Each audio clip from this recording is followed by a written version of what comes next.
Salut, c'est Maxi et on se retrouve pour un nouvel épisode sur Planet Coaster. Donc on va continuer ce qu'on avait fait la dernière fois. On a encore à finir le bâtiment, bon pas finir, on va continuer le bâtiment de l'attraction aquatique.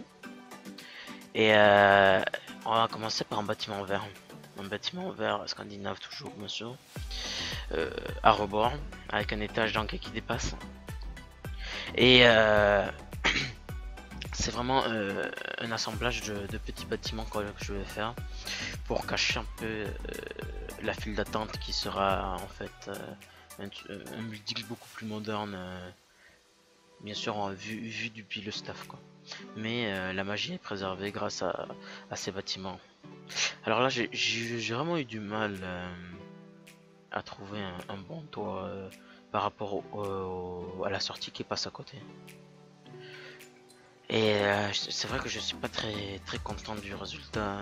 Je vais reprendre un peu tout ça, voir si je peux l'améliorer. Surtout qu'il y a vraiment des problèmes dans cette architecture. Je le reprendrai de A à Z. Je le laisse comme ça pour l'instant, mais bon, on va voir qu'est-ce que ça donne. Donc là, je commence à mettre des poutres principales du bâtiment. Donc c'est vraiment ça qui tient le bâtiment en place. Et on va continuer avec les fenêtres. Pour changer un peu des autres, j'ai mis des devantures en toit et pas en toile. Et donc pour rajouter, je mets un peu de verdure. Ce qui va bien avec la couleur verte en fait. Alors bien sûr, un petit étui en bois pour retenir les pots de fleurs. Parce que sinon je pense qu'elle tombera quand même. Donc on rajoute toujours des structures pour retenir, quelques petites échelles, quelque chose de vraiment utile. Toujours faire des choses qui seraient utiles dans la vraie vie. Pas mettre n'importe quoi. La première chose qui vient, on a toujours des choses qui vont avec l'histoire du bâtiment ou quelque chose qui soit réaliste. Donc on rajoute un peu de fleurs, un peu de bazar, c'est important. Et on continue avec un deuxième bâtiment, cette fois-ci rouge, mais sans un toit dépassant. Je réfléchis longtemps comment faire. Et à la fin, je me suis dit non, en fait, je vais vraiment mettre un toit en avant qui dépasse. Parce que c'est quand même ce qui caractérise ce genre de bâtiment. Et donc je me suis dit pourquoi pas rester sur ce même plan.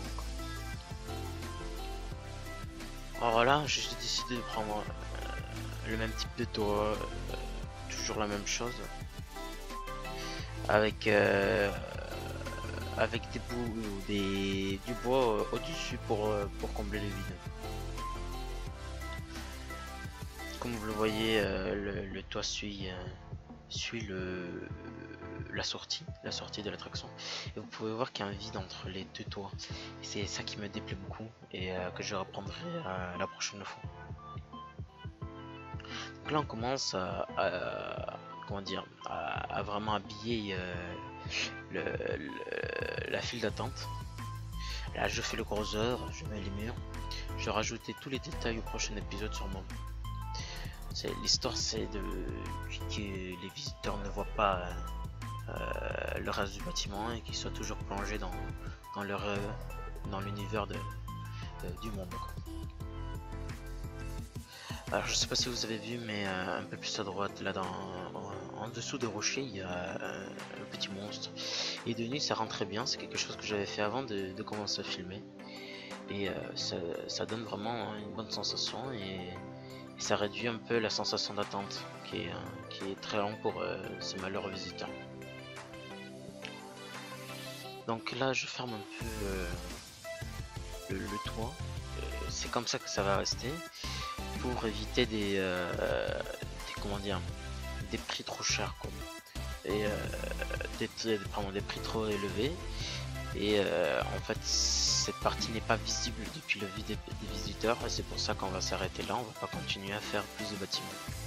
C'est comme ça que fonctionnent les parcs. Ça sert à rien de rajouter si les visiteurs ne voient pas. Donc on finit sur ça, un truc potable, amélioré. Et bon, on va voir ça en image, voir qu'est-ce que ça donne pour l'instant depuis l'attraction. Voir un peu la queue. Moi j'ai des petits problèmes avec les supports que j'arrangerai d'ici le prochain épisode. Donc voilà, comme vous le voyez, ces poteaux qui gênent un peu.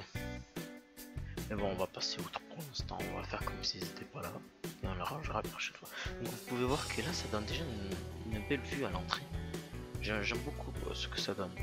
Avec les rondins qui passent juste à côté. Et tout ce bazar, je trouve ça très joli. Alors déjà c'est moins brutal qu'avant. Les gens déjà voient moins toute la file d'attente qu'il y a. C'est vraiment un aspect psychologique très important. Car quand les visiteurs voient pas toute la queue qu'il y a, le temps d'attente pour eux va être plus court, alors que c'est le même.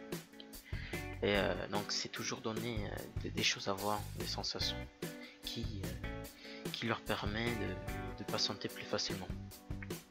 Donc c'est ça la psychologie des queues. Alors là on arrive à l'entrée et on va donc pouvoir entrer enfin dans un rondin et voir qu'est-ce que ça donne. Je pense que à la fin c'est vraiment quelque chose qui va être impressionnant. Ouais, pour l'instant c'est vrai qu'il y a toute une partie comment dirais-je, sans être touché, comme vous le voyez, toute la fin et tous les débuts. C'est vraiment le milieu où on a vraiment travaillé. Alors là on s'installe, on va voir qu'est-ce que ça donne. J'espère que pour l'instant les visiteurs se plaisent bien. Et c'est vrai que c'est pas une attraction rapide, mais les gens sont quand même contents quand ils se mouillent, surtout en période de haute chaleur. Surtout que ce parc se situerait dans des zones où les températures seraient hautes. Je pense au sud de l'Espagne, aux États-Unis, en Floride, etc. Donc une première montée, donc c'est la montée moyennement haute, si je ne m'abuse. C'est ça, la moyennement haute. La deuxième c'est la plus basse.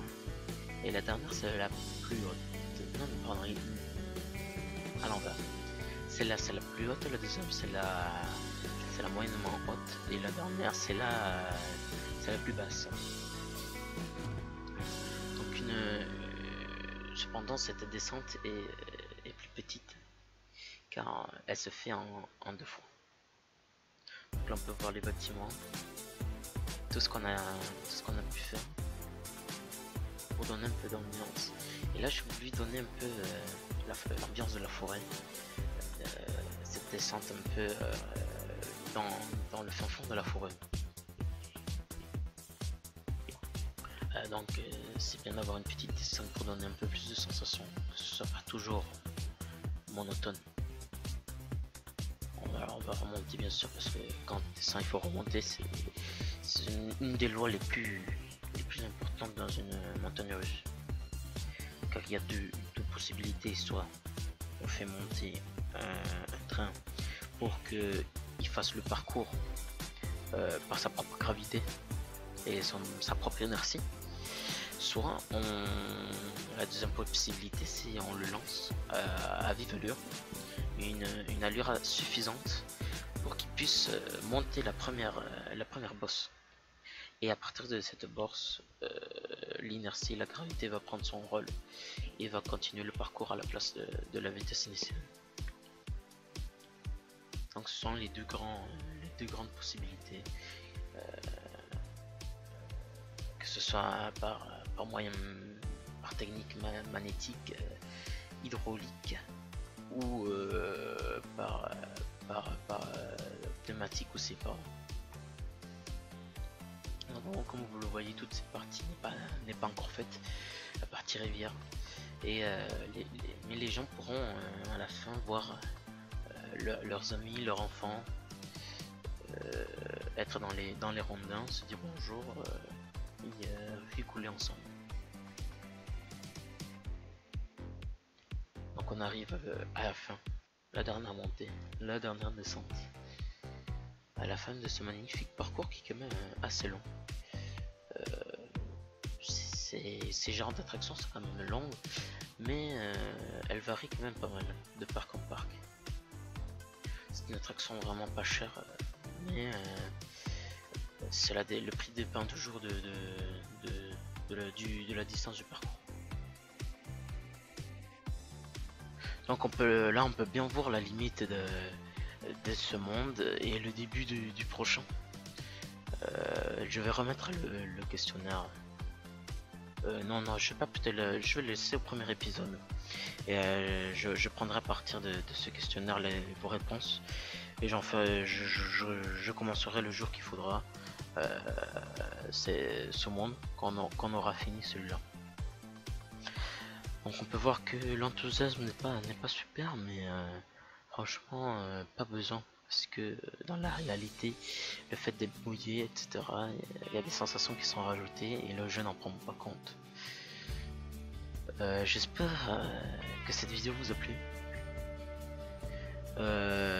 Si vous avez aimé la vidéo, laissez un pouce bleu, et si vous aimez ce que je fais, n'hésitez pas à vous abonner. Merci à tous, c'était Maxi